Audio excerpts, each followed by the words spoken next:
सौरभ, मंगल पांडे पर भी बात होनी चाहिए। पहली बार चुनाव लड़ रहे हैं, सामने 6 बार का जीता हुआ उम्मीदवार है। जी, मंगल पांडे का जिक्र जरूर इसमें होगा। मंगल पांडे, अगली अगर स्लाइड हम देखें तो उसमें शायद मंगल पांडे की बात हो। सिवान से मंगल पांडे चुनाव लड़ रहे हैं और पहली बार चुनाव लड़ने गए हैं वहां, और उनके सामने अवध बिहारी चौधरी, अवध नारायण चौधरी, वो बड़े अवध बिहारी चौधरी बड़े नेता हैं आरजेडी के, और वो उनके पक्ष में एक पोलराइजेशन, और चूंकि ये उस इलाके में ओसामा साहब भी चुनाव लड़ रहे हैं, लालू यादव के परिवार का इलाका है, तो मुस्लिम का, यादव का जो दूसरे और एक आध समीकरण जोड़ने का जो वो कोशिश हुई है वहाँ।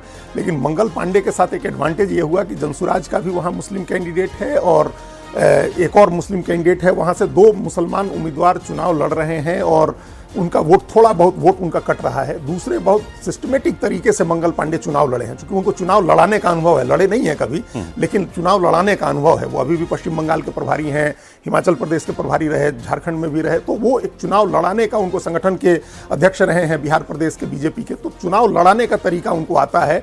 और एक उनके साथ दूसरा एडवांटेज जो ग्राउंड पर हम लोग को दिखा जाने के बाद वो ये था कि उनके कुछ बैगेज उन पर भी नहीं। जो लोकल डिसकंटेनमेंट है वो अवध बिहारी चौधरी को लेकर के है कि लोगों को नाराजगी उनसे है, इनसे कोई नाराजगी नहीं है, क्योंकि ये कभी रहे नहीं वहां, नया चेहरा है, तो उस नाते इनकी बात हो रही है। सिवान से मंगल पांडे मंत्री बिहार सरकार, उनके सामने सौरभ सबसे बड़ा चैलेंज ये था कि बीजेपी के लोग बिल्कुल इजीली उनको एक्सेप्ट कर लें, क्योंकि वहां पे बीजेपी के स्थानीय नेताओं को ये लग रहा था कि ये पटना तैयारी कर रहे हैं तो यहाँ तो नहीं आएंगे, ये कुम्हरार की तैयारी कर रहे थे, और ये अपनी इच्छा के विरुद्ध सिवान इनको जाना पड़ा।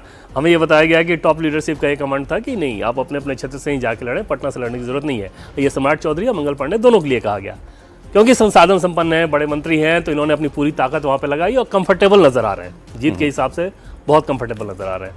और बिहारी चौधरी के साथ क्या था कि मुस्लिम यादव के अलावा कोई और वोट इस बार वो ऐड नहीं कर पाए। पिछली बार अति पिछड़ा वोट उनको मिल गया था, इस बार वैसा होता नजर नहीं आ रहा।